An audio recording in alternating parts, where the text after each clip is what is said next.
Government workers back on the job in Washington after the longest shutdown in U.S. history.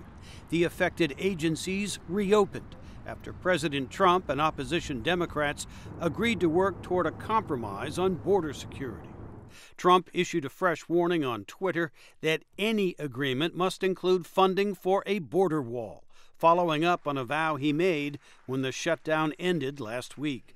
The government will either shut down on February 15th again, or I will use the powers afforded to me under the laws and the Constitution of the United States to address this emergency. But there appears to be little appetite for another shutdown among Republicans, including Senate Leader Mitch McConnell. I don't like shutdowns. I don't think they work for anybody, and I hope they'll be avoided. Opinion polls found that the public largely blamed Trump and Republicans for the shutdown, something Democrats like Senator Chuck Schumer have eagerly pointed out. I hope this serves as a lesson to President Trump and all of my Republican colleagues. No more shutdown. President Trump touched a hot, hot stove, and hopefully he won't do it again. Several polls show the president's approval rating dipped below the 40% range as the shutdown dragged on, suggesting possible long-term damage for Trump. Brookings analyst Elaine Kmark. It looks like we've hit a turning point of sorts. The president severely misjudged the effects of the shutdown on ordinary people.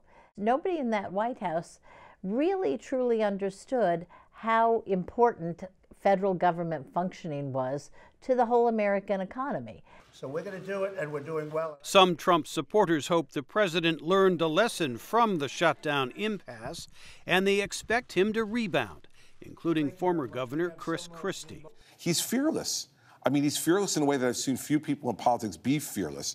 And so those are all good points. But when you act on impulse and you don't have a plan sometimes, as I think what happened with the shutdown, it doesn't end well. Given the shutdown's unpopularity, many Trump supporters expect the president to declare a border emergency to build the wall if Congress fails to find a compromise.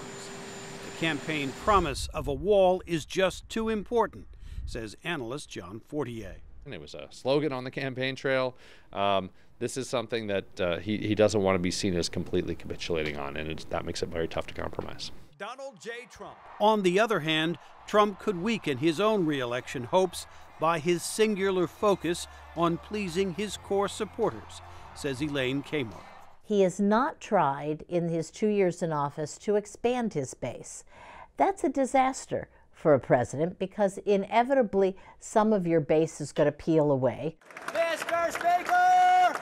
The president's next best opportunity to make his case on a border wall is Tuesday's State of the Union address before a joint session of Congress and a national television audience.